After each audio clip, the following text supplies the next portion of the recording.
really is very beautiful indeed up here. As you can see the clouds rolling over the hills here of the Highlands Resort in Genting. And welcome back to ESL One, to the Arena of Stars, where we are ready for our winners bracket match in Group A. It's a big game, this one as well. We've been waiting for the big games. Had a couple of games which have warmed us up nicely. We've enjoyed them, but it's now time for a winners bracket game. We've also got Malini joining both myself here with Jacob back once more, and also Cap. Nice to have you back here, Ben. Always a pleasure. Hi guys. Never a chore. How's it going? Yeah. These guys are looking at me all funny. But you can ignore them. No one cares what they have to say. They're here for you, Ben. That's true. We are here for you, Ben. We're not here about what you did you make of the opening couple of games? Have we learnt much at all, if anything? I mean, I know you liked some of the itemizations in that second game, but can't really learn too much from two best of ones, can we? Meepo's scary, I think.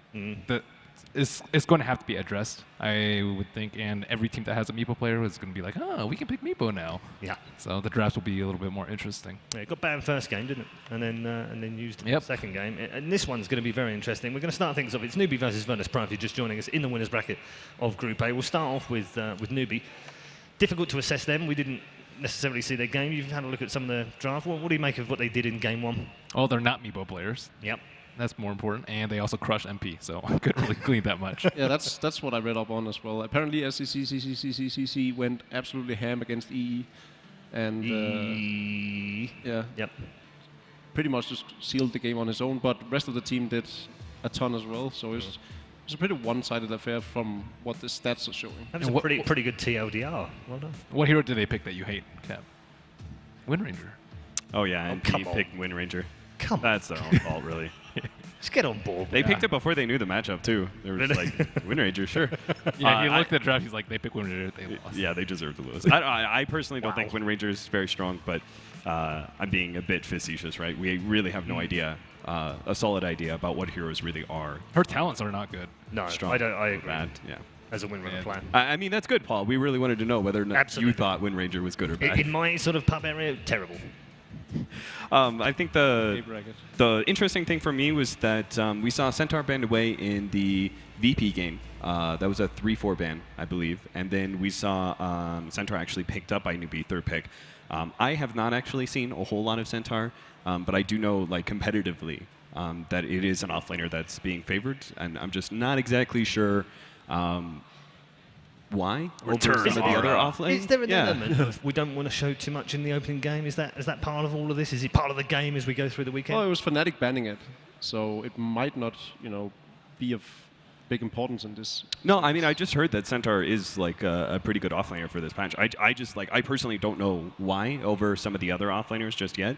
Maybe we'll get a chance to see it here if Newbee pick it up again for KP. Yeah, and obviously disappointing at the Boston Major. They want to kick off 2017 in a positive way. For sure. I got it, guys. Don't worry. No arguments from these boys. Good, we'll move on then swiftly. Seems that's the end of that segment. And we'll talk about... You guys just talked. No, they were just like, come on. I was looking at the names, and I was like, that's not who I think it is. That was what I was thinking. Yeah. I was confused. We were focusing on the show, Cap. It's fine. That was the show. It was? Oh, I didn't realize. Let's move on to Virtus.pro. Relatively impressive in the first one. Didn't really get pushed that hard, did they, in game one? Not at all. No. For like 5 minutes, 7 maybe. Yeah, it wasn't what, the draft? And there were no picks on the board yet. They were like, definitely not in the we're draft. sweating it, guys. Not in the draft. And then they were left a 5th pick but OD. They were 7-7. The score was 7-7. Yeah, but I think that was just the nature of the lineups, right? It was that Fnatic had to be aggressive and fighting, and they couldn't just go even, right? They couldn't go 7-7. They needed to go 10-4 or something. They needed a snowball off of early kills. But who do you think had the harder game of the two? Because I still think VP probably did. Really? No.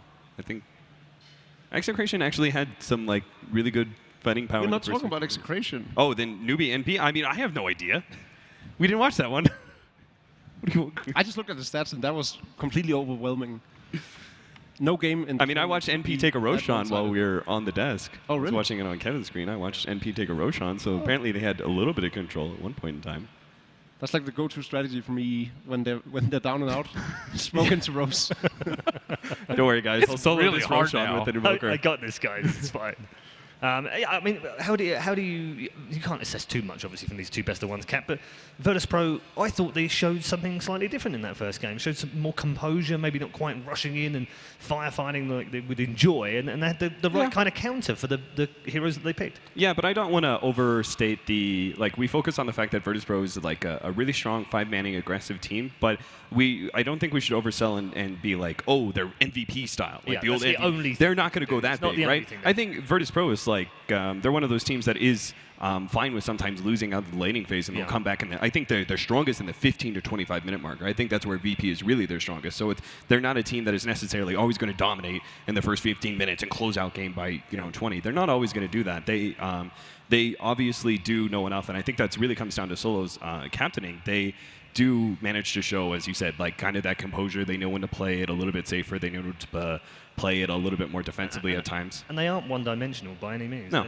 They don't know one style of play. I mean, I think that could have been leveled at MVP in the past, particularly with the way that you kind of knew what you were going to get. You knew how they were going to run it. Yeah. VP are different in that respect. They have gone a lot more in their locker. It's the most well-rounded, well-thought-out VP lineup that we've ever seen. They were really good in the end of 2015 and slight beginning of 2016. And then, but they played all-out aggression back then, and most teams figured out how to play against it. Shadow Priest being one of them. Dazzle, for those who do not understand what Shadow Priest is. I often get slaughtered for saying Shadow Priest. I think part of that is that both Nolan and Ramses are comfortable going late game as cores. I think they're both pretty good at farming, and they're both very strong in the late game, excluding against Blade Mail. Yep. Ben, what do you make of them so far?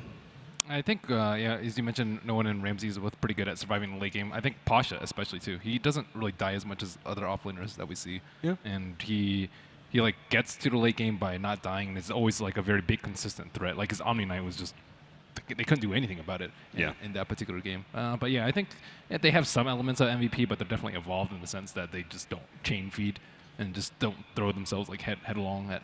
So if you're Newbee, what do you think? Like, is banning out the Juggernaut a must just to remove that healing ward 5-on-5 push? Because it just allows them to do whatever they want once they get that.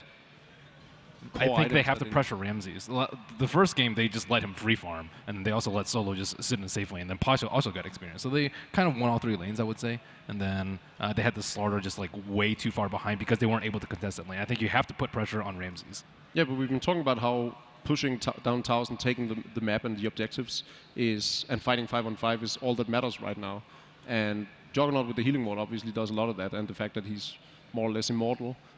Do you think removing Luna Juggernaut from VP would be in Newbee's favor? I don't know.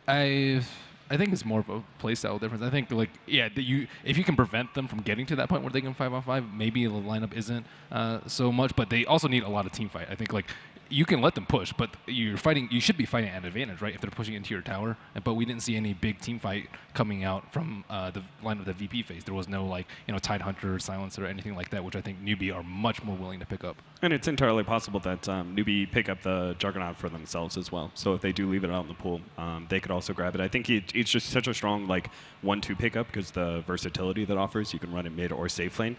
I do agree with you, though. I think that Newbee need to put pressure onto VP, and that's what Newbee is known for with KP. They always like to be able to highlight KP's early game. So KP is oftentimes, maybe he's stuck in like a bad off lane, he can't really do much. They'll always rotate to be able to help him out. Even if they don't start there, they'll always rotate relatively early, and they'll try and make it so that KP is able to get, because oftentimes the whole entire tempo of Newbee's lineups are based around KP and a certain item. Most of the time it's going to be Blink Dagger, right, for Slardar and those kind of heroes. So they usually want to be able to, they'll sack their safe lane a little bit more, and they'll highlight their off laner a bit more, and that will naturally put pressure on VP's safe lane and put pressure on Ramses. And coming back to the patch, you would imagine that actually is going to play well for them. Yeah, I think so. Just because of the fact we talked about how you're able to go into the offlane a little bit more. We've theorized that offlane is a little bit safer in some ways because of proximity of the shrine and things like that. So yeah, absolutely. I think that aspect of it, right? Because then you can go in, you can do that smoke rotation, pull your two supports to be able to help out KP, and then you successfully get that gank, right? But you don't have to back up. You could go and use the shrine, right? And you can just go again. You're all full HP, you're full mana, and you can just go again and keep the pressure up. Yeah, absolutely. Ben, it changes a little bit in the context of the game because we've now got a best of 3. So Do you feel like we might see a little bit more experimentation? I think from these two teams, no. I think in the past they've shown very little experimentation, and they just normally go pretty cookie-cutter strats with very little variety in their heroes or the way they play. Comfort plays. Yeah, best of 3, I don't think it's going to be any different, especially... I wouldn't say that. I think VP throws in curveballs every now and then. Bloodseeker, Sniper. Yeah, that's go back to that game. Right. That was a very important game. It's at the major. They're down and out. Like it's a 1-1 game, right? So most of the time, when I think of it, it's like I see a lot of Lifestealer and like Batrider. Yeah. I think it's. I suppose they do experiment. Bloodseeker. How do you feel about him? Have you played him? Yeah, it's greater than ever. I think he's really good. Yeah, I would actually agree with that. Just because he's also very strong versus all the heroes that are popular right now. I think he's quite strong versus Sand King, Slardar.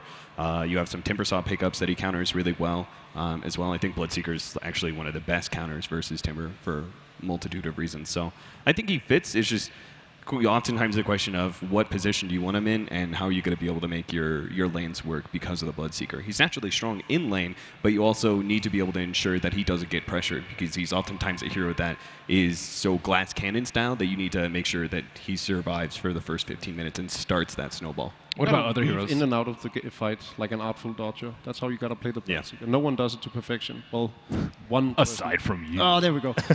Thank you, Ben. I mean, Jacob he only had like one expertise in our last series when we were talking about Yamate, so now his next expertise has got to be Bloodseeker. So. All right, and Caps is losing. Well, I mean, it's just won a game. It's probably okay for a man who plays League of Legends now, so it's probably okay. Losing is 50%. Looking at me? That's like the oldest thing in the book. I'm probably the most anti-League of Legends Oldest thing in the book? Wow. Talking about Paul? Yeah. Wow. Is that how low we're going here? Let's get back on track with this. Is there a favourite? Is there a clear favourite in this? Newbee Virtus.pro? Not really. I think VP by very slight like maybe edge, like it's a 53-47 maybe. Or I don't think it's very clear. I think Newbee's easily one of the strongest, will be one of the strongest teams no matter what patch. They've shown a lot of versatility. I really like their playstyle. I think they're also one of the teams that will benefit from a little bit more 5-man heavy.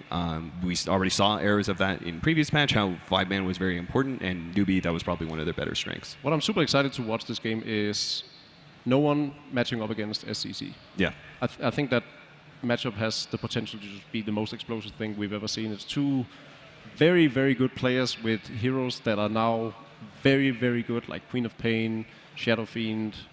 We haven't seen an Ember Spirit yet. I'm still questioning why. Just because there's so many good mids? Yeah, maybe that is why. But and we get to see it in best of 3, so even if one of them gets stormed entirely in one game, there'll be, hopefully a payback matchup. I just want to point out the graphic that just popped up at the bottom of the screen. I don't know if you guys saw it, but the community disagree with us vastly. So they voted. They have Virtus.pro 76-24. That might be because there's not a lot of Chinese fans voting on our. Okay. Yeah, it's kind of late for Euros right now as well. So. I mean, the Russians will watch Dota whenever Dota is available. That's true. Yeah, no, you're right. There was a lot of hype. Doesn't matter what time of the day. There was a lot more hype about VP going into the Boston Major than there was Newbee. Newbee, you expected, okay, they're probably going to place, kind of expect top 4, most likely top 8. But VP, people were looking at them like, oh, they can actually win this whole entire thing. We could see VP actually being like the most dominant team. A CIS team being the most dominant team is a very long time coming, right? So I think they're just, in general, people are a lot more excited about VP and probably still holding on to that excitement even after Boston. And I think most of the analysts agree. I don't think any of us looked at VP's performance at Boston and went, oh, yeah, they've fallen off. They're a one-hit wonder. I think we all still expect them to be a pretty good powerhouse. Yeah, probably top 5 teams. They got beaten by a better team on the day. It wasn't much more than that, was it? Other than maybe a strange pick in Game 3. Yeah, I mean, it was... it worked out for the most part. Actually, I think they 2-0, didn't they? EG? I thought it was... Well... Yeah, whatever. Doesn't matter. Yeah. I don't even think they were necessarily the better team. It was just so close that, Could have gone either way. Yeah, minor things decided it. In this particular case, it was a blade mail. Yeah. In terms of Newbee, how are Newbee going to win this game, Ben? What are they going to come up with that cracks Virtus.pro's, what we've called already? They're very settled, they're very calm, they play very relaxed, and they've just waited for the game to come to them and done the things normally that they needed to do, and they've done it properly. So how did Newbee crack that?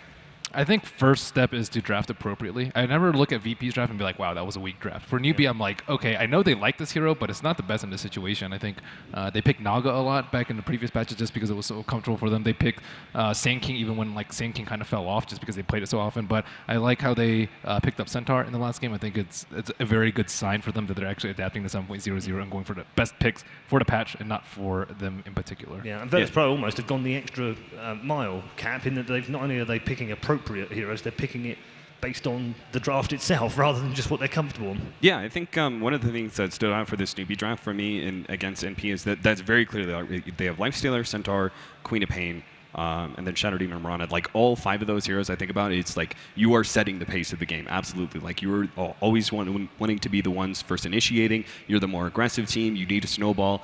That for me is a little bit different than the Newbee style I would expect, and I think that is a natural reaction to what's. It's also a lineup that sets out to dominate at least 2 lanes. Like there's no way you're not going to win 2 lanes with that particular lineup. You have Lifesteal on the safe lane and Queen of Pain mid, with a Shadow Demon Priestess of the Moon being able to just roam around and setting up kills. That's impossible to lose with in the laning stage. Okay. I do want to switch attention a little bit. Do you feel like these 2 in this group, in Group A, Ben, are the 2 that will end up moving through into the semi-final, or could we see a surprise coming back up from the lower bracket? I would be very surprised if either of those 2 made it out of the elimination match. Really? Or the decider match. Yeah. I mean, presumably MP are slightly ahead of Fnatic because they've been playing longer together, and Fnatic are brand new in terms of the composition of the team, but you'd expect MP to come through perhaps in that lower bracket? I actually have no idea. Yeah, really? I think the patch is like a little bit fast for the way MP play. Like MP, I generally view them as a slower team. They like to farm a lot, but this patch it's very ill-suited for that. So I wouldn't be surprised if they actually fell to Fnatic. The flip side of that is that they've got some old C9 members in there who love to mixing it up. Is that a good thing? Hey, come on now, Ben, calm down. Innovative. That's Indeed, the word you're looking for. About absolutely, yes. But they're capable of doing that. They're capable of throwing a bit of a curveball and coming up with something crazy and it working for them. But I mean, In Your Dream he didn't disappoint at all in my book. Like they lost, sure, but they lost as a team. It wasn't him losing. He did fine. He did his job. Yeah. So in that regard, that already sort of gives me some reassurance in the fact that they can win games. Yeah. Do you think Fnatic themselves have come out of that game and kind of gone, actually, guys, we played much better than we thought we would, or we did better than we thought we would? Did they get more confidence from No. that? It was Am I clutching at straws here? I think you're definitely grasping at straws there. Kips, if you're watching, I tried. That's all I'm going to say, all right? No, I don't think they'll also approach it and be like, okay, we got heavily outdrafted. That's what that was. Yeah. I think we played up to par until their lineup just scaled much better than ours did, and they did the inevitable 5-on-5 that we couldn't hold up against. So they might look at it and be like, we didn't individually lose, we just lost the draft, and then lost as a team. Yeah, the team fight wasn't particularly good late game either, was it? No, that was exactly it, right? They had to jump in with the Slaughter, hit the Omni Knight in the jump, and have Lina execute him, and doing that is near impossible. Yeah, it's too much. Okay, in terms of Newbee Virtus.pro, do you feel like one of them is in danger of not making it out of the group if they do drop down? Is there one of these 2, or do you think it's absolutely locked on? Well, both these teams are like solid enough that they are also experienced enough to be able to bounce back from a loss. And I think they also look at this series, and I don't think either one of them feels supremely confident versus the other. So if they lose, they're just going, they're a strong team. Like that's not too surprising that we would lose against them. I know we've only had 4 games and only 2 here on the main stage in terms of what we watched, but has anything stood out for you, Ben, so far? Is there one thing or one player or one draft that you've really enjoyed? I mean, I know you were mentioning itemization in that last game, that you really enjoyed some of the itemization. Why? I think it's just way more unique in the not getting a Scepter on Meepo. I think that was one of the cool things. I think that they haven't been using the shrines, I think, as much as I've seen, or putting as much pressure on the safe lane. Like the first game I saw them just leave Ramses completely alone. Like almost every game I see, like there's not an Iron Talon jungler in the off lane. So that was the most curious thing to me, that either they thought that was the best idea, or they just... I actually don't know why they did that. I mean, it's just a result of the new version, right? No one knows how to exactly time and move around the map. If you look back a year ago, everyone had it down to an art form with when they needed to invade jungles, when they needed to push tier 1s and everything. Everyone knew that. Every single team on the highest level knew when to do what. Right now, that's not the case. The patches all supported each other. I think that was the thing. It was a build-up. Even if the meta slightly changed, it was still building up the same kind of ideas. Okay, we're going to get more from all 3 of you shortly, but it is time to introduce you to the 2 teams in the winners bracket final of Group A. We are here for our third match for today. Ladies and gentlemen, we have our next team. Malaysia, are you still with me? All right. We had a crazy, crazy day so far. We got Meepo, we got augmented reality, all these things, and it's just about to get better. First team going on stage. Please give it up for Newbee!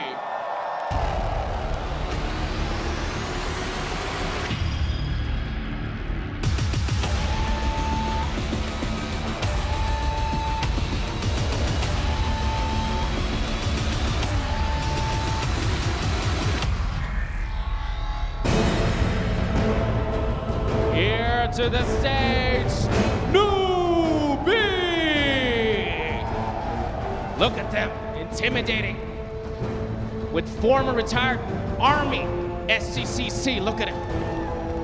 Like, will the Army martial arts kill it and give them an edge? That's right.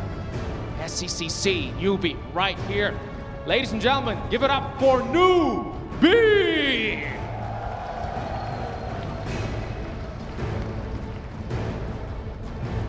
Up next, ladies and gentlemen, please give it up for Virtus.pro!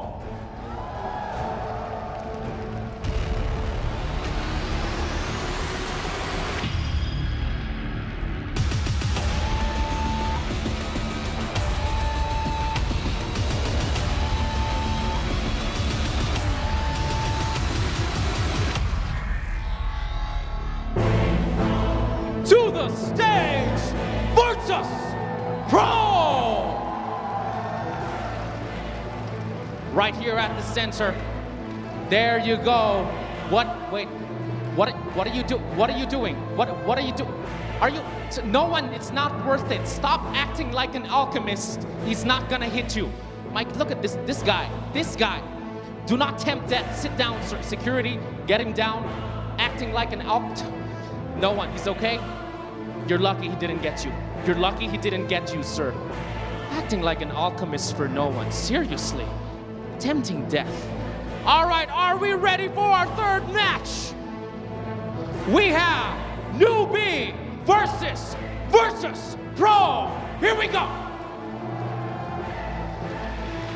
Indeed we do. Two teams are going to get themselves settled, and we will head into our third draft of the day. For a reminder for you, if you're at home watching, it is now best of 3. So, first of 2, of course, in our winners bracket game. Does make a bit of a difference. I asked you earlier whether we're going to see any kind of strange stuff in maybe the first game. It's a bit, you can be a bit leery and a bit out there. You said probably not, because they're going to be comfort picks. They're going to stick to themselves. If that's the case, who wins? If they're head-to-head and they're both comfortable and they get what they want out of the draft. Yes, you, not us. I know. I'm thinking about it. Could be Newbee. Yeah, I think if it's even draft, I think favor Newbee a little bit more. Why? Really? Because I think they're a little bit less predictable than VP. I think VP, they've been very strong, but at the same time, you can kind of expect they have similar drafts, although not the exact same ones, and their early game movements, I think, are very, very similar. Do you think they're easy to read, and Newbee might look at that and go, actually, we kind of know what they're going to do, so, or we know what they're going to pick, at least. We might know what they're going to do or how they're going to play. We know what they're going to pick. Yeah, I just think there's a lot more tape on VP, and like teams are prepared a lot more versus them, and I think they've changed less from a prior patch to 7.00 than Newbee. Yep. So I think in this way they'll be more prepared. Yeah, bit of holiday time obviously in between patch and coming out, and then we had the holiday break as well, and then the new year, and it's kind of tough for these players, isn't it, to learn? Most of these teams have like very limited scrim time heading into this this tournament. It's and often like, because it's 7.0 and everyone's kind of catching up, right? Everyone's learning very quickly, so those scrims may not be like as valuable, right? If you just trash a team, you may not necessarily know. Maybe just they're a step behind, right? So they quickly learn, but that scrim is kind of useless for you in that regards, right? So I think like a lot of these teams are looking at this and going, this tournament is going to be one that decides a lot about what the meta is about. We're going to see teams that are successful, and everyone's going to look towards that team and and try and look at why they were successful in 7.0. What exactly was it about them? Were they more snowball heavy? Were they a little bit more farm oriented? We saw like Lil when he was on stage, right? He said, you know, this patch feels very open, and that's something that we've routinely talked about in the analyst desk as being the exact opposite. Like I personally felt like it was going to be very 5-man heavy, and we weren't going to see a whole lot of, you know, in-depth farming. We weren't going to see a whole lot of split pushing. I thought those elements would be taken out, but Lil apparently disagrees. He thinks that the patch is still very open to those strategies. So maybe we'll see a team like that actually play a little bit more late game. We were theorizing before Christmas actually, and we were saying that it almost feels in some ways that maybe this patch is actually a farm-orientated patch in the sense that if they want a team fight and they want to run it, you just run away and you just carry on farming until you've got what you need to be able to get involved. And we haven't really seen that until, you know, Lil says, well, actually, no, that's still viable. Well, I think Cap made a good point earlier with how tier 2s matter the most. So initially, the tier 1s... But we haven't seen that with the shrine usage. It hasn't been great. I mean, so we haven't far, seen that many games, so that's way too they've been pretty one-sided. Yeah. I think eventually this will go in the direction of taking down tier 2s and then immediately collapsing on the shrine and taking that out, just because of how much map control the shrines actually do offer. So sure enough, that's later stages of the game, so I'm interested in seeing what the first 10-15 minutes of the games are going to dictate. That might be the farming period, you know. You farm your carry really, really big before you do anything with him. Maybe even your 4 position as well. I think actually this patch, if anything, it's going to be most about understanding your timings, right? Because the nature of like shrines being added, it means that being able to take away that advantage is really important, right? So you wanted to be able to make the most of your peak that you have with some of these heroes. Like for example, I felt like the Weaver, if you get the Desolator, you have this really powerful attack damage peak that you needed to take advantage of, push down towers and those sort of things, right? You need to make the most of these sort of peaks. The same thing goes with late game, right? If you are able to, because it's so hard to make that comeback, but if you have some of these heroes that are able to make do with less, which are usually your later game heroes, that's kind of their attribute, right? They're able to do a lot more with the limited net worth that they have than most other carries. So if you have that, and cracking high ground is maybe a little bit more difficult because of the shrines that are added around those. You know, pushing into those are very difficult. Some of these heroes, like, they're able to just back out of the team fight and they're low, they pop the shrine, they come right back in instead of going to the fountain. Because that's more difficult, then maybe you need to make the most of your timings if you're the more aggressive team. Maybe you need to, like VP did, right? If they feel confident enough to push high ground, maybe you need to just push high ground because you know that you've reached this peak that they can't beat you. So do you think junglers, like, if we say that it might be this more greedy early game that we'll see, like, it might happen, do you think a jungler like Enigma would shine just because of how fast he can utilize the jungle, get his... Junglers feel pretty bad, at least for me personally. Enchantress, Enigma. Yeah, those two. I think Enigma's that's why I really mentioned strong. Enigma, because I think Enigma's strong as off lane, but I think as I like a forward position... I think his talents are really good, and he also farms similarly quickly. Actually, I think because there's more neutral camps, and you can actually do the ancients quite easily because they're in such close proximity that the problem with that's the true. is that it now only respawns, you know, every 2 minutes. Yeah. So that's the biggest problem that I see going late into the later stages of the game. That's why you need to have a hero that isn't a jungler throughout the game. You know, it gets at 6 and then it starts utilizing itself. I wouldn't be surprised if Enigma started being picked up a lot more. Yeah, but I think so. There's been a lot of talk of like the T2s and the shrines, but I think even more earlier than that is like the bounty runes. Like there's 4 bounty runes, and you have to be able to control at least 2 of them every single time. You can't let like the offlaner steal your safe lane bounty rune. That's pretty disastrous as the game heads up. And I think like by the time you lose your T2s and your shrines, it's kind of like, okay, we're kind of already lost, or we've lost a lot of the map. I think like you need to start thinking about like holding on your T1s a lot more, just so you protect the bounties a lot more and then prevent all of that from happening. It seems like once the T1s fall, everything just falls after that. I would say it's even more earlier than the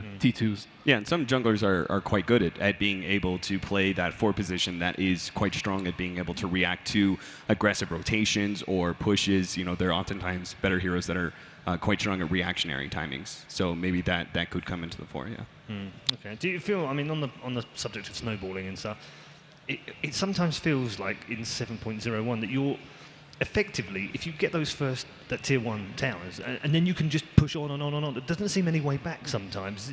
Is that team oriented? Is it hero draft? What is that? It depends. Like if you have a lineup that can fight and you lose your team, I mean, even if you've got a late game lineup, sometimes I've seen teams crushed. Yeah, I mean, that's just the nature of Dota. Sometimes it works out, sometimes it doesn't. It looks way worse than it actually is. Do you feel it's any different from previous patches, though? Or do you feel it's more... I don't know. I know it's early days, but it just seems a bit more severe now. Yeah, I would say it's more severe. I think it's just because the downtime is so low. Like you take the T1, okay, we're all low. Let's push again within like 30 seconds, as opposed to waiting like a minute and a half. Yeah. And that makes all the difference. It was that was one of the characteristics of the previous patches that we in patches before the previous one, we tried to play more farm efficient. So you'd win your team fight, and then you would like use that opportunity, right? You've won the team fights, you can spread out and be really farm efficient. You know, push out some lanes, farm jungle. You could do those sort of things. But in the last patch, what teams did instead is that they took the fight, but then they wanted to get back to Fountain so they could be ready to fight again, right? It was more often, and that's what Shrines allow you to do, right? Without having to go all the way back to base, is that they allow you to be able to keep the pressure up, keep that momentum going. Yeah, and with that in mind, I came into the day saying Tidehunter seems really, really good, but using Austin's logic, the whole having low cooldowns, so that you win a team fight on a tier 1, you take down the enemy, take down the tier 1, you immediately retract to one of the shrines, heal up and go for another tier 1 while their cooldowns are still active because yours is not. I think that's a very valid point that might dictate the early games, which is why Tidehunter won't be efficient. I just think that he's good, like in the fact that he's very tanky and can go in, gets early items, can always farm on the off lane. That's, you know, it's not just the rabbits that you play around. The same way, you know, it's the same kind of logic in a different way that Enigma's played in. You know, the whole, you don't have the hero just for the sake of black hole, and you don't need to land a black hole on 5 people for it to be a good black hole. Which is why you need to go with the attack damage Tidehunter. I played a pub with MSS, and he went this Echo Saber attack damage Tidehunter, and it was actually hilarious. You just blink on a people, bam, bam, you know, gush them. He just beats them down because he has a perk for damage, you know. Right. And that's the fun part that I know, like, Purge is so excited about, right? Is that there may not be as many heroes viable in this patch, but the heroes that are viable for now may be utilized in multiple ways because of their talent tree. I don't think talent trees dictate as much as people want to be able to say, but in certain cases that is actually an opportunity. I mean, they've certainly brought some heroes back into relevance with the way that they've been set up. But also, do you feel like there's a few out there that need to be looked at already? Wind Ranger. Yeah. Wind Ranger for being so poor. Let's see, what are some really big ones? I think I mean, I can't but help to think there's a lot of heroes that we haven't seen being put to use yet, just because... Sure. Well, it takes time, right? Yeah, the pros haven't realized, oh, this has a lot of potential, actually. Yeah. Some of them you just can't get excited. It's like, wow, this +4 armor has a ton of potential. Yeah. So. Actually, it's. I think one of my favorite things is all of these strength initiators all have a level 10 talent that increases their mana pool. Anywhere from 175 to 250, right? So it means that they don't have to go Arcane Boots all the time. There's more viability to the Tranquil Boots Soul Ring, which is already more valuable because it's more of an early game build and allows you to have sustainability that allows you to constantly be able to fight. So all those heroes, I think, have a lot mana more. Regen, right? No, mana pool. Like Earthshaker, Slardar. Axe and Centaur are both regen, I think. Yeah. Yeah, they're right. It is a mix. It's a mix. Yeah. But you don't really want mana pool with the Centaur anyways. It depends. Sand King has like mana pool. There's a lot of good Sand King, Slardar, and Earthshaker. Yeah, I'm just saying on a Centaur, you don't really care to get the mana pool. You'd rather have the regen.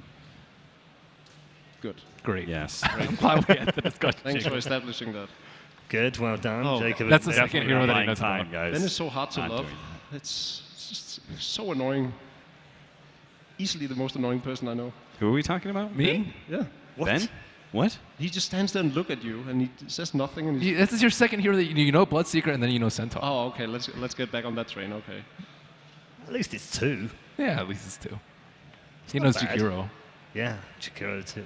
Ben knows. All I got. That hero has actually been picked up and been pretty successful this patch. Yes. It's tanky, which is really valuable for supports right now because it's so fight heavy. Where would you play it? You just play this like 4 position. I think maybe you dual lane in the off lane or something like that. I've seen one guy try to use it mid. No. No. All the theory crafting about like, because of that's the thing is like people they overemphasize the talents and they're like, but this this level 25 talent changes the hero entirely. Yeah, Lets you do this. Yeah, congrats. If you can get to 25, maybe your Lich can actually act as some sort of semi-carry right clicker. But actually, until that, you have a Lich mid. So THT was the most relevant when Yules got buffed. And you could always line up when EG, for instance, with Universe always played the THT with the Yule Scepter. That was like probably the time it's been the most relevant in Dota 2. And now you've got Rod of Atos instead. If you don't want to get Yule Scepter, you can get Rod of Atos, which is really valuable for Jakiro. It highlights the strengths that he already has, which is making him even tankier as a fighting support hero. And then it also allows you to be able to get this long range catch that allows you to follow up with the Ice Path. Yeah, he's still not going to be a tier 1 pick. He's he's tier 2, tier 3 viable. pick, he's viable, the support yes. that you look to. I think when you are in a drafting position, you can say, crap, we need to pressure objectives, but we've already picked up the cores that would have allowed us to be able to pressure objectives, but they don't actually. So Jakiro then does that. He highlights your laning phase and gives you a big boost there, and then he also pressures objectives as well as sometimes pressures the cores pretty well. Still good with the Darkseer. Has options. Yeah. Yeah, I think we've seen the Darkseer banned. I think that might be some sort of can. I think you may have to do something, sir. Waggle his eyebrows. Yeah, that's all waggle his eyebrows. Apparently we are ready for the draft now. Apologies for the delay, but hopefully it will be on screen any moment now, and we can get into that draft. For what do you mean delay, Paul? Didn't we request an hour on the panel here to be able to talk? We did do that, right? It was this game we did that. No, Kevin did that. Oh. We specifically delayed the start of this match so we could talk on the panel. So we could talk about all these cool things like Jakiro. Exactly. We weren't buying time. Yeah, no, we weren't buying time at all. That's not called Phil, is it? No. I don't even know who Phil is. So yeah, we will be hopefully in the draft any moment now. There's another hero we could talk about. Is there? Which one would you like to talk about? If we're not ready, Tinker. Yeah. That's one of the few heroes that I feel is pretty valuable, and he's abused quite a lot late on the focused. last patch. His talents are all right. Yeah. They're all right. Oh, it's here. Yeah, he has some weird There we ones, go. like 200 health or something like that. Second Underlord ban in the first phase that we see. What wasn't first phase last time? Fnatic did it. In the first game? Yeah. Yep. I thought it was second phase. First phase, first phase ban, I think. Newbee did not ban the Underlord against NP. That's because they had to ban the Naga Siren, I guess. You know, we used to call Jacob the Underlord. Oh yeah. He had bad I pits. remember that. Because he had what? Bad pits. Yeah. We called him Pit Lord. Not Brad Pitt. Bad pits. Poor Jacob, man. To be fair, Just it's like fight back anymore. He's to be giving up. fair, like what shots am I gonna fire at Purge? That guy's just like a robot. There's not much. You can't really make fun of a robot. He just does what he does, and he's very efficient at it. Does not compute. Sarcasm does not compute. It's all right, guys. I'm immune to your harmless banter. Good. He says as a single tear trickles down his cheek. I'm glad you're able to rise above. Oh, so speaking back to tier 1 picks, I still think Rubik is like very, very high up there. Yep. His talents are pretty good, and he was good last patch, and he's just. Do you think he's seems more not band material though? Yeah, he's not Do you band not material, think- but you he's don't like. think- You Sure. can, maybe. Oh, I mean, depends. VP think it is. Yeah. It's not band material. Ooh, Draw Ranger. Okay. I mean, it's easy to sit there and not contribute and criticize. That's Twitch chat's job, Jacob. You're here to be on the analyst desk and actually provide something. Someone has to represent. Human Twitch chat on the panel. So we got a Draw Ranger. So we finally got this Draw Ranger push strat into the pool. So there's Shadow Demon, Luna in the pool. Are you not gonna go for it? Yep. Yeah, wasn't Luna like? They picked one of the two. They couldn't pick both. Yeah, but before when Luna started coming in, it was sometimes picked up specifically against Draw Ranger strategies. It gives you this like really strong pushing power, and it is also safe pushing power that Draw Ranger doesn't quite do. Like you ball around a Draw Ranger as it bullies down towers, but Luna has options to be able to like Manta push out waves. It gives you this incredibly strong team fight, so you can actually defend some of these tier 1s. You don't feel like Newbee were egging Virtus.pro on? Don't they need to go for the Shadow Demon right now? It's it counters Bat Rider. It's really just good. It's just okay, they're going to go with the Luna instead. Wow. So they switched up this time around. They let the Luna slip through last time. I guess the reason why they felt they had to go for the Luna is because of the second ban phase. If they go for both Juggernaut and the Luna ban, they also think that Newbee won't pick it. Sort of screwed. Yeah, maybe. So what are the best defensive? I mean, you could also go for a Vengeful Spirit. I think that they're going to go for a Weaver. So I like this from Newbee. This is like pretty unexpected from them. I would say to first pick Drow. Drow's like just completely outshined by Luna right now. Well, NP actually expected this. They banned out the Drow Ranger against him. But I think the Weaver is like, normally you're not going to open up with 2 cores like this to match VP's opening of an offlane Batrider and this Luna. Like both those cores is understandable, very strong, but the Draw Ranger Weaver, like Weaver especially as the second pick, you would expect the defensive style hero to counter the Batrider to be picked up. So Shadow Demon, maybe even consider like an Oracle or something like that. They might already be setting up to do like an aggro. I think like if you pair the Weaver versus the Batrider, I think it might be pretty good. Because like right now you want the Weaver versus Batrider, but that means you don't put your Drow in the safe lane, which is very, very dangerous. You don't put her mid. Is there no chance of this being a support Weaver? It could be too, but I think that would kind of be... Yeah, it's going to leave Virtus.pro guessing, that's for sure. Yeah. Have that in the back of their mind. I mean, I'm totally with Ben on the aggro tri-lane scenario. It's hard because you want, but it's just you don't know the supports yet, so there's no clear weakness in VP's defensive tri-lane yet. There's just a Luna, which is strong. Yeah, but you have the Drow. You have the Drow R. If you have the Drow R, you can actually. I think your tri-lane becomes a lot stronger because your supports actually like it matches Lunar Blessing, kind of. Shadow Demons banned out already. But what happens if like VP just go like, and we'll just pick up an Undying, you know? They have in which case you can't. They have Shrine. They have the Shrine. Value. Trying to wake you up, Jacob.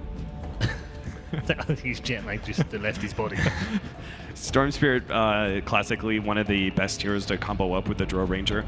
Draw Ranger forces you to split push quite a bit, and the Storm Spirit's able to take advantage of that by getting those pickoffs when you're trying to split push and trade efficiently, farm efficiently against a Draw Ranger when they're balled up. And it also has really good value in the laning phase with that aura. So I think that was smart ban, and then Sand King, probably one of Newbee's best offlane heroes, and they need a strong initiator here. Again, it comes down to the fact that Sand King's just the right combination of magic, burst, and initiation. So from a support perspective, both teams missing a Desert Disruptor. Pretty good against the Weaver. Yeah. One of the best. Any AoE silences are going to have big value against Weaver. It's going to be forced into a BKB because of that. And he's still like, but he also wants the link-ins against Batrider, right? So this is the perfect combination of double threatening power against a Weaver. Or you just throw him as a support, I think. Yeah. You kind of just relegate him support and just have him provide artillery from the back line with Swarm and Medallion. I think is much more useful. Yeah, I think this is support Weaver.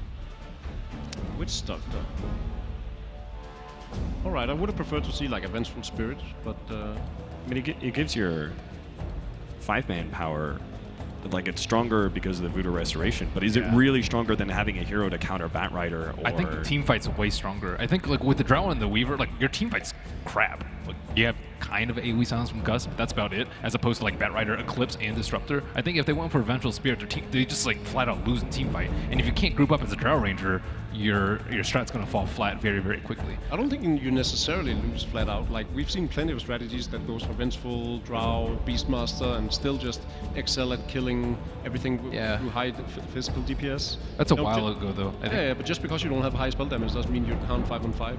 If we want to go back to that aggro tri-lane aspect of it, Witch Doctor is very clearly one of the strongest laning supports you could possibly have, right? So that definitely shores up that aspect, while Disruptor's a bit weaker. Yeah, I guess if they get enough farm too, it's okay. Like the Weaver with the Ags counters the Batrider lasso very easily. Yeah.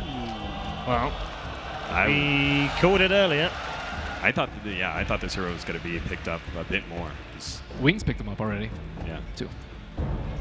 Does make its first appearance on the main stage. It's really good against Drow. If you can hook her. If you can. Yeah. That is a good point, though. They definitely have really strong high ground defense, right? Pudge and Batrider for the pickoff potential when they try and go high ground. It's just so hard to fight into those heroes. So VP can actually pick up a scaling mid if they want here. Not too heavy because I think they're already strong enough with the Luna, but they can absolutely focus on late game if they wanted to, and focus on their high ground defense. Just because it's so formidable. Because if you hit that hook, you probably win the team fight guaranteed. In which case, Disruptor is going to allow you to be able to get the extra kills off of that as well. And it's 2 lockdowns going through BKB, so you don't have any save. Cop for Newbee. No. Cop's also pretty decent if they want to put her versus the Batrider. I like the Cop a lot in terms of the lane control, but in terms of the team fight, it's gonna be very, very tough for the Disruptor and the 2 anti-BKB that you mentioned. I think no matter what this last hero is, Newbee are definitely focused on snowballing. Like Klopp is, I think, very much a hero that commits heavily to winning out this team fight. Not if you get to level 25. And pushing forward, yeah. Blade Mail, Octarine. Blink and, yeah. Dude, that thing, it's so ridiculous. So the push right now from Virtus.pro isn't that formidable. It's not really scary. Do you think, like, what is Newbee? I think that's a Weaver support. So if humor me, if that is a Weaver support, what offlane are they gonna go for? Is it a Centaur again? He's gonna have a semi-hard time laning. I like Centaur. Yeah. I don't think they have anyone just like to get vision for them. They're already going to be at a vision disadvantage versus the Luna. You want a vision advantage versus the Batrider. Nyx versus Bat and Luna is all right. Nyx can't tank though. Like I think you need someone up in front just to absorb stuff. The LC ban is good.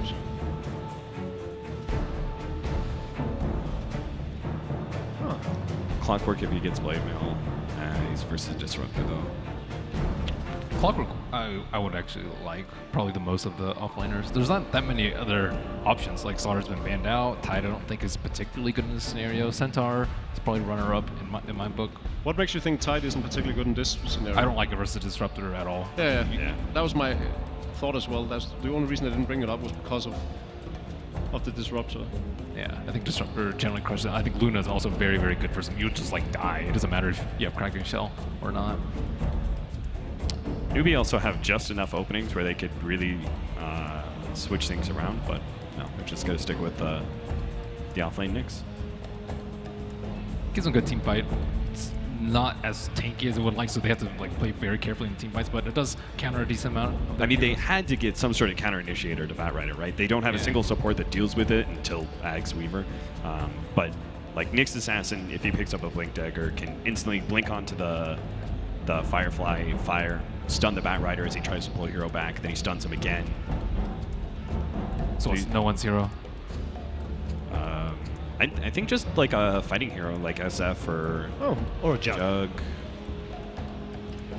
All right. And a Jug it is. I mean, I heavily favor Virtus.pro's lineup, but that's mostly because I don't agree with the second pick Weaver. I like Newbee's lanes a little bit more. I do think they're at a big disadvantage for team fight, however. Who? I like Newbee's lanes, but I like Newbee's overall draft more. I just said VP, I was like, what? All right, enough of the nonsense on the desk. We are headed back to our commentary team, but they have changed it up in the commentary booth. Please welcome Odie Pixel and Purge.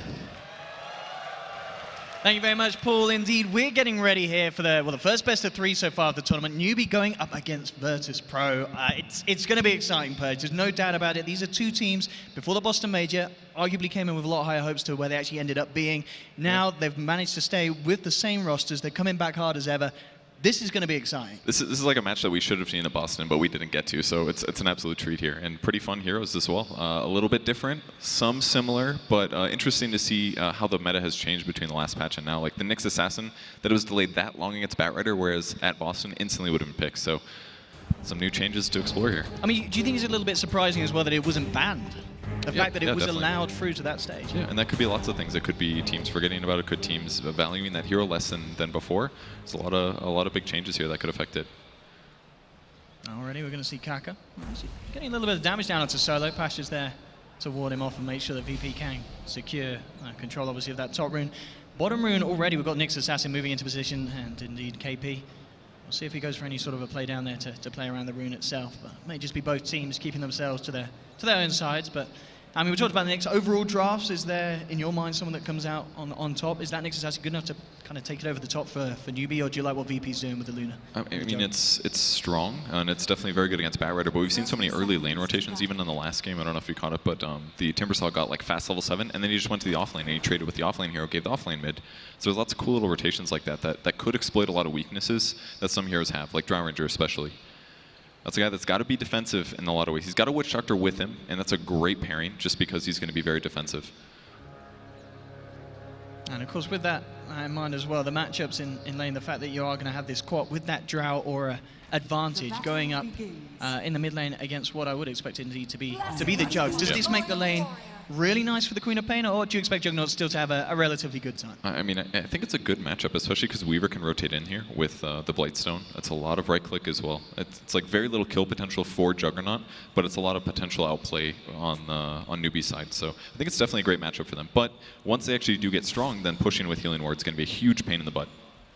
Already Kaka and Lil starting each other up, and of course, if there's anyone who's going to know how to deal with a roaming Weaver as such, Lil certainly is going to be the man to do so, the pioneer of really that kind of play style of the hero.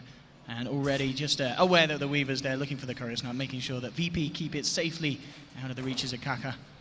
Already mid lane, S.C.C doing his best to keep no one down low. As we can see, it's not affecting no one's ability here to hit the creeps in the mid lane. It seems to be going all right for him at the moment in the mid. And indeed, a lot of eyes on the Weaver, I feel, to see what Kaka can get done, because as a Weaver in this role, you need to make stuff happen, don't you, Purge? You kind of do, yeah. You can definitely do some farming stuff. We'll see if they do get some of that done. But right now, VP's entirely focused on their lanes and their heroes. They're not trying to zone Nyx Assassin. They're just giving him levels. Solo just did a pull. Pudge is doing this medium camp pull into the tower just to get a fast level 2. Not working out amazing, but it's giving him some advantage. So they're just entirely focused on being as greedy as possible here, and we'll see if it's going to give an advantage. And that's something that could happen a lot in this tournament. Just some teams thinking they should min-max like they used to, or other teams being really greedy to exploit it. Because people will get off their comfort zone, and by doing that, they're going to make mistakes in terms of farming decisions. So maybe VP will get a lot of advantage from this. Top lane Pasha trying to do his best to get involved in that pull that the Newbee are making. Bottom lane KP is getting good levels, getting a few CS as well down here. As Solo's trying to do his best to harass him back, and indeed bringing him in. They've got a rotation from Lil as well. KP still has a spike carapace. Can he play his way out of this one? It doesn't look like he can, and indeed he just accepts his fate. As VP secure themselves first blood, and it's a good job they did in time, because up top Pasha looks to be in trouble, tries to deny himself to creeps, isn't going to make it, as Kaka picking up the kill that he needs to find there with that Weaver. But yeah, fast fingers there from VP, securing that they themselves got that first blood. Yeah, even no one on the mid lane taking a lot of damage here from SCCC. But Witch Doctor level 2, once you grab Maledict, you actually do tons of damage in combination with another damage hero like Weaver. Gonna use a little bit of a Shrine on the mid lane to give Quap some more advantage. He's actually gone 2 points in Shadow Strike, by the way, just for the purpose of harassing no one a lot. He hasn't yet used Blade Fury just to remove this, so he's a little bit more focused on just regenning, so kind of an interesting choice. Yeah, has of course already that point in the healing ward just to make sure that he can stand toe-to-toe with S.C.C a little bit better in this mid lane. And so far it is working out. Pretty much even CS here between the two of them at the moment. Safe lane-wise, it's again very, very close between them. 15, 16 for 2 on Ramses. And over on Drought, 15 for 3. U9, he's had the backup from the Witch Doctor and Pasha. And of course, Nyx, both finding the same. So far, the lane's looking fairly even. We're going to see a bit of a harass down onto Ramses as Kaka has come down here to join KP. Try and put a bit of pressure on this Luna and make sure that their Drow ends up getting the better safe lane in this. But at the moment, Ramses is fine. Mid lane, no one in a lot of trouble. He's already actually used the Blade Fury here, and with the screen, no one falling low and falling down. S.C.C managing to outplay him there 1 versus 1. And gets himself the kill. I wouldn't even call that 1v1. He's got Drow Aura this whole time, and he's a melee hero versus a ranged hero. Like, he has no possible way to kill the Queen of Pain. And all he can do is just try to sustain the amount of harass that he's taking. So the 2 points in Dagger, not something you always expect, and it could affect SC a little bit later, but it's unlikely. Just 1 skill point. Solo actually in trouble on the bot lane. Yeah, he looks quite dead. Good stun here from KP and Kaka closing in the gap. They will try and see if they can find something in return. Ramses can't quite get the Lucent Beam out into the trees. Have the Nyx Assassin heading.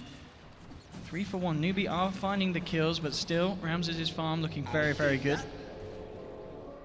And it is that Luna, and it is arguably one of Ramses' strongest heroes. Mid lane as well, S.C.C even have to add kind of more damage here against this jug. He's got the Arcane runes, so the Shadow Strike spam is going to become even more real, potentially. Yeah, I mean, no one's gotten some good levels, at least, and he can do some jungling here, but, I mean, SC's going to get the advantage in this lane completely. And all it took was 2 points in Shadow Strike and some good right-clicking in the Drought Aura, obviously. Drow on the other side, level 5. Being zoned a little bit by Pasha, especially with the Lil here. If they do land a hook on Drow, she's dead. It's pretty much no saving her with Bat Rider as well as Pudge.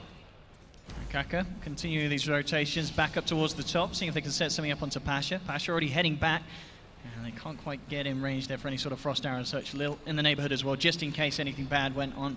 Could have looked to rescue Pasha with a good hook. So far, still on this bot lane, Ramsey, he's getting a lot of farm. Do you expect we'll see SCCC look for any sort of rotation soon, or is there a certain item or level that you feel this Quap's going to need before moving around? It's kind of hard to say. He might be going Veil here. He's got 2 null talismans already. Doesn't amp his ult damage, but I think he's mostly going to wait for his allies to be in trouble. Like right now would be a great time. I mean, we're potentially seeing the damage that this Maledict really does do. He's falling low. He has the bug on him. He should pop Pasha. VP are trying to turn this around and find something in return. Look at a good glimpse onto Kaka. He's still only level 3, but they get another kill. Newbee just making the most of these trades, and VP, they're unable to punish the play from Kaka. And he is certainly making it happen here on the Weaver here. 5.5 minutes in, he's been in the right place each and every time and contributing to these kills. Yeah, he's doing a great job. He's got everything he needs. The magic stick is allowing him to outplay his opponents. Lil did miss his hook though. Maybe should have saved it and used it aggressively as first one, but they're getting shredded by physical damage. And it's just, all it takes is a Blightstone and the Draw Aura, and everybody's doing way more damage on Newbee than they expect. Especially once Kaka gets a potential medallion and such, it's going to be even nastier, the single target damage that they can offer. And this is, of course, still before we're seeing the rotations from the Queen of Pain, so when you start to add that in, even Ramses has got to be feeling a little scared down on that bottom lane, but for the time being, he continues to get the space that he needs on this early game Luna. Absolute free farm at the moment for him. And so one good thing they have going for them is Luna is getting a lot of farm, and he has a lot of control over the jungle. Hasn't yet started moving towards the Helm of the Dominator. Just going to finish Aquila first.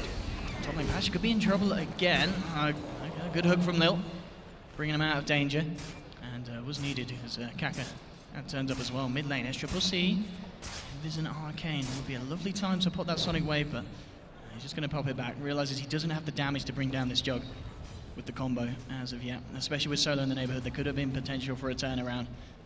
I mean, they're a little under-leveled on VP right now. It's about 7 minutes. Disruptor's only 4 here. He does finally spin a dagger, something he probably should have done from the start of the game, perhaps, just to weather a lot of that damage, but I just feel like Newbee's very safe in their lanes right now. Low chance of them dying. Nyx Assassin isn't going to die to the Luna. The Drow Rangers may be one place where they had to be worried, but they put so much focus on that lane, and they constantly made sure that Batrider was a little zoned. And just like 1 or 2 spells there forces a hook from Pudge, for example. And then Pudge isn't getting a gank off anywhere else. Like, the Pudge is actually just not a very good picker. Very nice play there from Newbee. KP with a quick-fingered spike carapace, making sure that the Luna hits herself with that beam, and just the fact that he was there, SCCC. That was exactly what Newbee needed. We've already talked about their strengths elsewhere. That was certainly one of the weaker points, the fact that they were letting Ramses get that much farm. So very, very nice rotation from the quad. And that's one of the few things that's going well for VP right now. So that death is huge. Maybe they can pressure Drow. Find the carry for Newbee in return. U9 potentially in trouble. The hook will land onto the Witch Doctor. It's the easier kill, not the bigger one. But it will be something.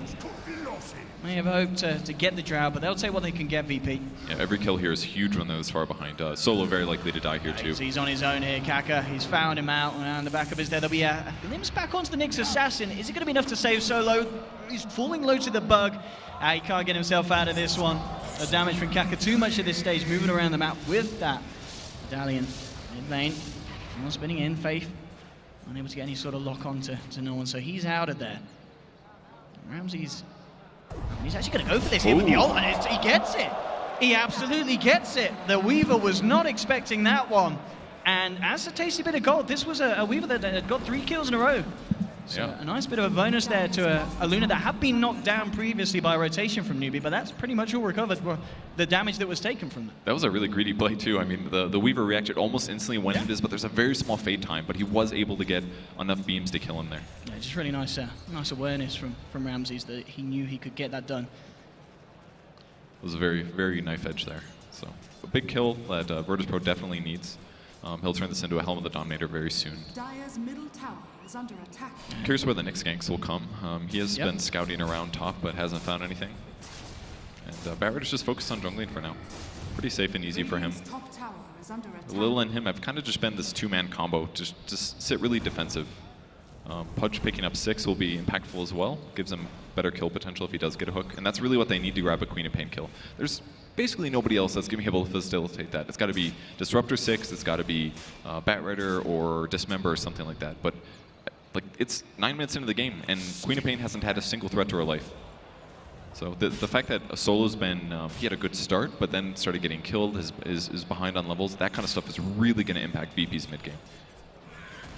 And as you said, really, the fact that SCCC has been having this such a good time, level on par with Ramses' his farm on the Luna, and is going to be going for the Orchid by the looks of it. Kill Solo here. Solo potentially in trouble. There will be TP backup, so VP actually taking 3 extra heroes in. Looking for the turnaround. Kaka will find Solo. Can he get the time? Let's hope he can. Kaka gets himself out of danger. A quick gust from U9 holds back the rest of VP as well, so Newbee get themselves in and out.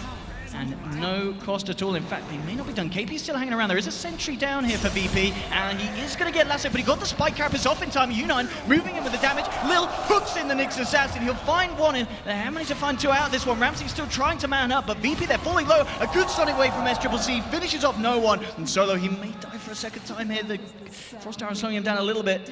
He's back into the trees here with Ramses, but it looks like he will be okay as Newbee unable to dive. It's a pretty good fight for Newbee there, I think. They got the Juggernaut kill, they got the Batrider kills, 2 cores. Oh, not again! I mean, Ramses with these sneaky eclipses.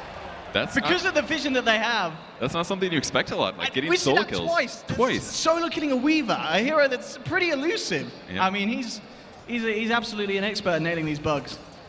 Those are such big kills for him. Yeah. Very difficult to get those, but any kill he gets, like he just delays Newbee's push on the bot lane now. That pressure is basically gone. And now Solo can just sit here by himself. He doesn't have to hide in the trees. He just guarantees that he's going to get a level 6 by himself. And now VP's finally in a place where they feel a little bit better about the fight. And that's all because he gets those solo kills once in a while. Absolutely. This is the point where Newbee's got to feel a little bit more careful about going for these full-on 5 pushes, because Solo on the Disruptor. Again, we talked about Ramses' strength on Luna. Solo, certainly his hero is the Disruptor. Top lane. Nice, yeah. Putting around with U9. A TP comes through from Lil. We'll see if he can get any sort of a hook. He gets Kaka. He has got the Dismember. Jumps him down. Having got the damage to finish him off. There's a time lapse and Kaka gets the chance to use it. Lil falling low as U9 moves in. No one comes in with a healing ward. Will be able to keep him alive. Spike carapace from KP holds Passion down. A good stun as well to finish off the bat. No one will survive as he backs up with the Blade Fury. More backup coming in from VP. Without the bat, it's hard for them to get any sort of a catch again, and actually bottom lane, Faith finishing off Solo there with what I can only imagine to be a death ward. Solo kill that, and it looks like it was indeed. So again, I mean 12 to 6, 12 minutes in. The farm's still there for Ramses, but overall still the team fights just slightly favoring Newbee. Yeah, that one was a little bit of an over-rotation by VP there. The fact that Luna came in without her Eclipse, I think, was not needed there. They're slightly overreacting because they do feel behind. They know that they have to be in the fights, but that was not the best fight for them to show up at. So got to stop making mistakes like that, because Newbee is getting an advantage farm-wise. I mean, yeah, VP's getting a couple kills here, but I feel like Newbee's going to get the higher advantage here, especially once they get an Orchid on Quap. Then it's going to be a lot more crucial kills on VP heroes. And what do you think about this as well? Kaka, looking at what he's queued up, he's going for the medallion straight into the Aghanim Scepter on the Weaver. I think it's fine, honestly. He did pick up Treads at least, but Tread's very value for the hero, but Axe is just, it's like a free Aegis on your whole team, and you can be invis already with Sakuchi. Your base skills are already giving you a lot of advantage. I think this is a good build, honestly. It's not that expensive to buy Axe. The stats alone make the hero tankier. That's what he needs. It's beautiful. A little bit of a comical moment there as they went in for the smoke, but the creep aggroing that Sensor ended up getting them triple stunned. And VP kind of setting up camp here on Newbee's side of the map, and Newbee, they're turning up with at least 4 heroes. They'll be ready to try and do something about this potentially. Both teams with the ultimates available.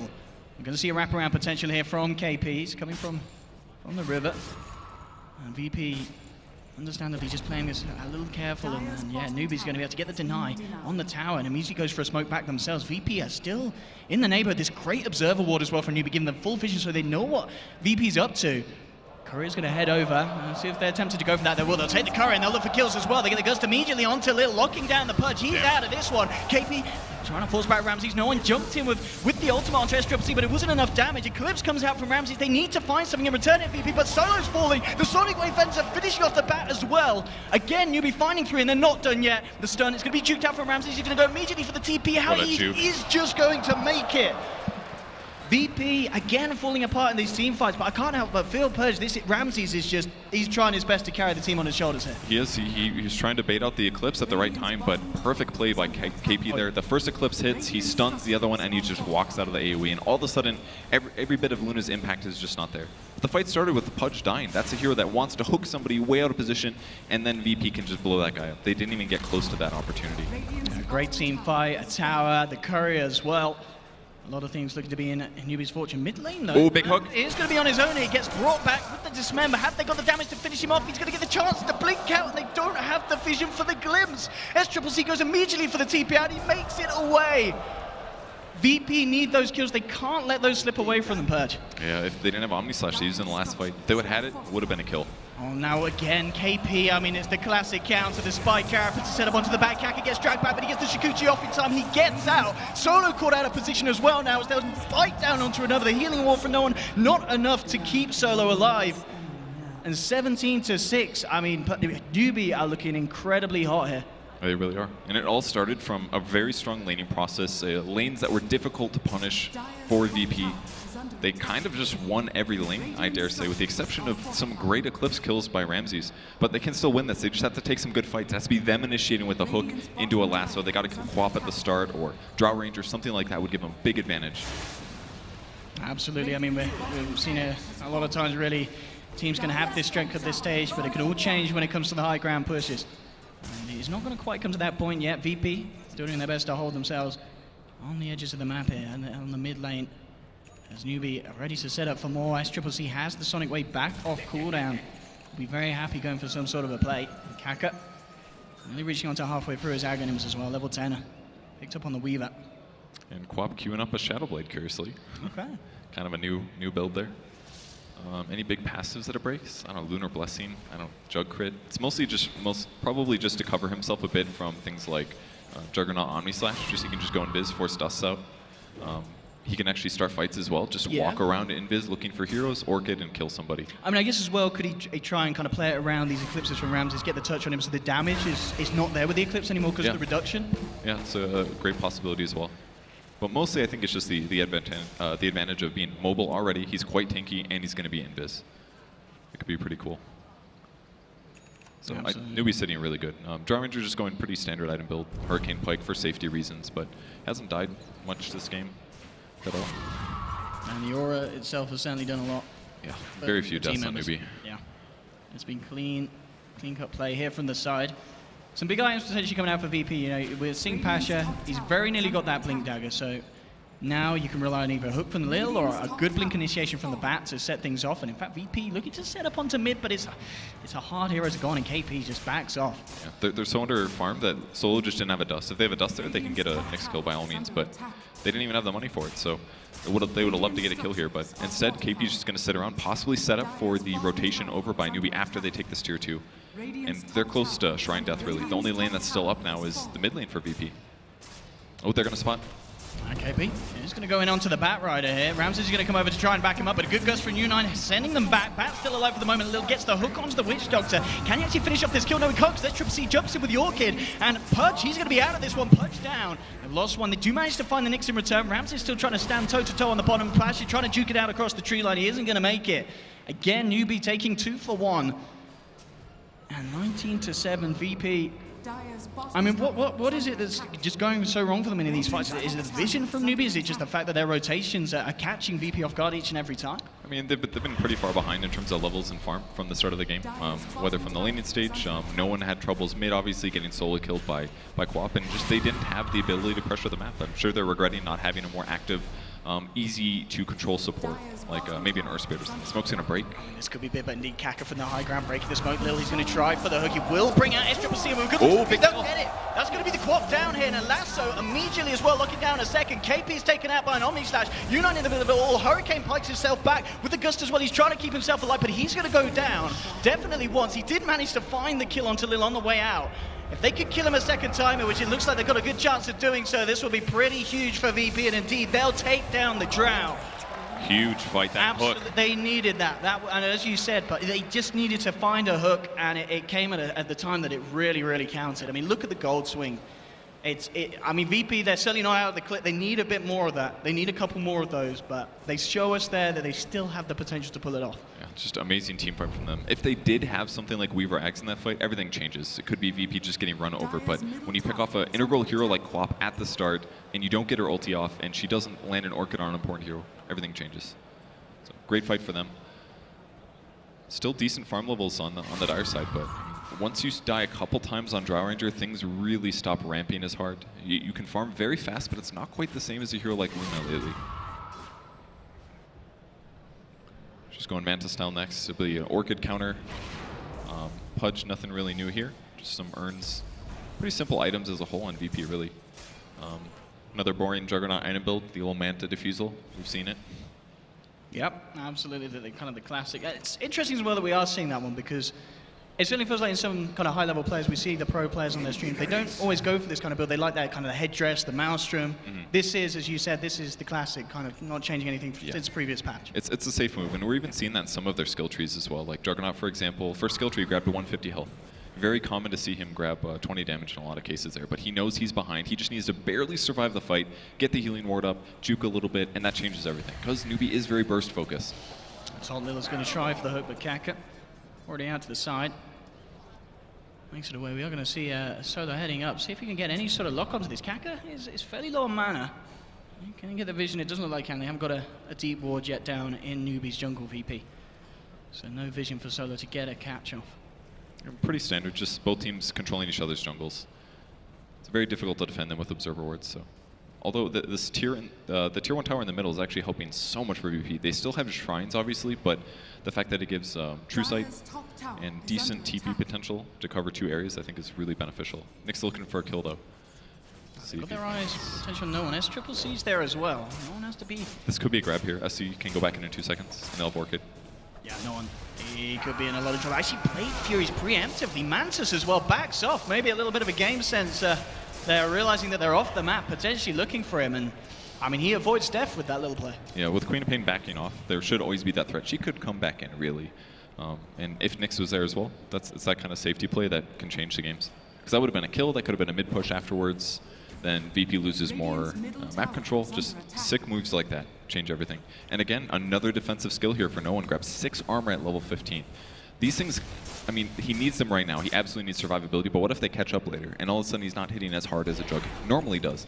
Those things can matter late game, but at the minimum it is going to buy him some time right now for them to catch up and possibly take more fights. And seeing those, as you said, those talents, this is purely situational. Say if this was a little different, he was ahead, he would not be going for these? Yeah, I don't think he would. Just be going more damage focused. Manta already gives you pretty good survivability if you're winning. So we'll see if that adjusts in other ways. Nothing too weird talent tree wise that I'm seeing, but it's really just a lot of farming. The highest net worth is still on the Luna. Jug doing very well, but there's a lot of red up there on the board. There's a lot of green at the bottom for VP, so it's going to all come down to fights. And this could get a little bit messy here if Newbee get a good grab onto them. Ramsey's on the front line. That could be the kill to get. KP actually preemptively carapacing then. Jumps in with a very nice 3-man stun. The Sonic Wave to follow for as well with the Deathball drop down from across the tree line. They manage to take down Solo. Moving in for more. Can they get it? Ramsey's has popped the Eclipse, trying to turn around KP to fall. They'll get 1 in return, but they've already lost 3 here, VP. No one and Ramsey's just having to get themselves the hell out of there. And again, VP trying their hardest to get a favorable trade, but it seems so hard for them when Newbee get those kind of jumps in. Beautiful smoke, catching them off guard. Just great blink initiation as well from KP. He may have paid with his life, but that play allowed them to get those kills. Yeah, that was easily worth it by him. Great initiation. There's so much good follow-up as well by Newbee. The fact that Quap can blink aggressively, even Drow Ranger can force into position and drop a great gust as well. They've got the ability to punish here. Great initiation. I mean, VP does still get a kill. I mean, it's not by any means over, but if they get a couple big one-sided fights, they can easily get back into the game. And again, it's all down to initiation. Just vision advantage has been a little tough here, and pretty soon Newbee will probably pick up a gem and make it even harder. The vision game already proving to be a little tricky for VP. The fact that all these Shadow Blades and such out. Shadow Blade on the Drow, Silver Urge. Triple C pretty soon. That's Triple C. Just harassing back the Jug here, and actually KP's coming in as well. Going again, Blade Fury. And backs up to the tower. He's a smart man. He realizes when something's a little bit of a miss. They've got the ward down, in fact, as well, so they know exactly what's up. Lil's there to back him out. So yeah, indeed, I mean, the sentry's already being placed down. Well, they can maybe catch with Bat. And indeed they can. They get it off as well before any sort of carapace into the Dismember. They'll take down KP for a second time. In quick succession there around that bottom lane. That's a huge punish. They might be able to glimpse back the Drow. They get her. Oh, Solo. He's done it, and he has set up for the team to pick up another big one. And with 2 heroes down, I mean, you haven't got a drought for 50 seconds. VP could look to get some serious damage done on these things. Yeah, it's time to do damage to towers, definitely. They're pretty safe. Manta style, level 20 now on the Luna. All of her illusions hit really hard too. And they're just on the defensive. That was really bad that both of them died there, because it just gives VP the easiest push ever. And they may even go high ground. They've got 30 seconds until Drow's up. It's a good opening. It's a strong opening they have as well. Omni Slash available if the fight does kick off. Sonic Wave is there for SCCC. How much can they get done? Fort's already been used. They don't have the Static Storm. Dismember's back and available again. So they could even look to set up for a kill. KP comes in again with a good 2-man stun. Orchid drop down onto no one, but he stands his ground, takes down the tier 3, and VP, they're moving on to the towers, and okay, Lil hitting these hooks. Oh, the Axe comes back. Yeah, indeed, the Axe time that's from Kaka saving the hero of Newbee. KP coming in again with another stun. They're still trying their best to fight VP out of the base, and it's actually working. I mean, that little save, the fact that the Weaver was able to ensure that they don't lose a hero, they can remain standing on the high ground with a full 5-man, that's just shut VP's push right down. Yeah, it changed everything. If Witch Doctor is dead there, they'll keep going, but everybody stays full HP. That was another good thing. They did so much damage to Witch Doctor so fast, he's full HP again. Big save. And it's just so easy to play safe like that on Weaver. You can sit all the way in the back. Still to be a bit worried about something like a lasso and do a Static Storm, but Newbee is still very strong in this game, so a nice little advantage for VP. They get 2 towers out of those 2 kills. And they've been very efficient with just poking with like Nyx Assassin plus the Queen of Pain, but they can't get punished in return. Otherwise, you're going to see more cases like that where Luna just takes towers. Oh, that's a good hook. He's going to look to get into range of a potential time lapse, and indeed, I mean, this is brilliant. But that is even more brilliant. The Static Storm onto 3. The Eclipse comes through as well. Can they finish these off? Kaka's able to Shikuchi out to the side. Ramsey's popping the BKB, focusing towards the Drow Ranger. Unite in trouble, but he Hurricane Pikes up to the high ground. Pasha continues to chase down, but KP comes in with the Spike Carapace. The stun as well. They've taken down the bat. 2 down on VP. They'll give the dismember to Faith, but the Gust from Unite pushes Lil back, saves Faith. Faith survives. KP will finally go down as no one moved in for more, but SCCC jumps in with the Sonic Wave, finishes off the Juggernaut. As Newbee again will take the fights. VP, they're doing their best to step it up, but Newbee continuing to just keep it a notch above them in the execution in these plays. Yeah, the very, very close fight especially. It was a beautiful Static Storm there by Solo, but unfortunately there was a big creep wave there. They weren't quite ready for that insane play. The follow-up was slightly delayed. And because of that, weren't quite safe enough going that aggressive. And even Juggernaut diving very deep, going for a kill with the Omni Slash. Got them low, but there wasn't enough solid kill. I mean, it really feels, if you're VP, it's so hard to go on someone when you haven't got control of the Weaver, because every time like that, he's just going to Shikuchi into range, time-lapse your hero back out. And just catch him in the first place. The Weaver. How can you catch him, though? Like, if you jump in with Bat Rider, then Nyx can react, blink in, use Spike Carapace, and then Bat's dead, because he's stunned for 2 seconds. Until he gets like a BKB or something, pretty much every time Bat Rider goes into these fights, he's going to have a hard time. So even Bat Rider doing that, very difficult. Pudge hooking him, I mean, he's probably just sitting super far back in the back of the fights. How are you going to actually hook the Weaver? He's going to wait for somebody else to get hooked, then he's going to walk forward and save them. It's very, very difficult for VP to actually shut down the Weaver. And more issues as well coming up for VP now. The fact that VP, he has the Aghanim Scepter finished on the Witch Doctor 28 minutes in. Good timing. Very, very scary situations here for VP in the next possible team fight, for sure. Like, all their heroes are just very tanky and hard to kill on Newbee now. And putting Ags on top of that just makes it harder, so. I like the armor pickups. Satyr Banisher, rest in peace. So if Newbee want to go for some sort of play, they have got the smoke. If they want to try and make the movement out, and of course with the Jam-Man, the ball control, they know that there's no chance that VP are going to have an idea on this, and indeed they do. They smoke up, and we'll see where they can find the lads. They know that mid lane, no one's farming the creeps, but again, they can expect there to be backup there for him. Okay, Ramsey TP. They see him. They're going to collapse on him now. Ramsey needs a lot of help, and he needs it quick already. VP are starting to move around in position just to make sure they are behind Ramsey in case any sort of this action happens, and already it's happening. KP jumps in, Static Storm will be dropped down. BKB comes through, but he's already falling 2 down below. Ramsey is out. The hook from Lil Met put himself in trouble. He'll immediately try and go for the TP away. He will make it. Paralyzing Cask isn't going to catch him in time as the global coconut flies through, donks him on the head, as VP kind of just left locked in the base there. But the big kill, of course, Ramsey's down for 60 seconds. And it just seems, I mean, Newbee, it feels like they've been playing this map for ages. They know they know the movements, they know the rotations on this new map, and it just seems that VP they're not quite there. Yeah, I love that ward they put near the secret shop. I mean, it's a common TP location, right? This is like warding behind a tier 1 tower, and because they saw the TP to the shrine, very easy to collapse and get that kill. So, and they have gem as well, so gem advantage, vision advantage on the map. And the other thing that's really helping is just that not only did they initiate with a stun on the guy with the BKB, but even if he BKBs, the Quap still hits really hard because of the Drought Aura. So they kind of have every solution to a lot of problems that they have to deal with VP. The only thing that's super scary is a chain initiation with Weaver far away. So as long as they stay kind of close to each other and they generally get the initiation, I feel like they have a really good advantage in every team fight. I mean, the thing to consider, even though Ramses is giving up his life a few times, the fact that this boy just knows how to farm. I mean, in a game where everything's kind of being thrown against you, he still sits clearly at the top of the net worth graph. That's Glaives, man. It's a good skill. Suddenly is up top solo.